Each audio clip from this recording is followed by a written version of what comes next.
Shalene Gary en ek is Teresa Mekka. So vandag doen ons 'n onderhoud oor stofperdjies. So, wat is jou gunsteling stofperdjie Nekom? Shalene, ek maak leerprodukte.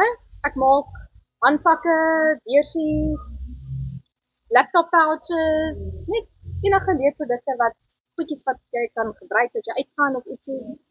En wat doen jy, Shalene? Jy moet vir my kyk nie, want ons almal weet ek het die tyd vir stofperdjies, nie?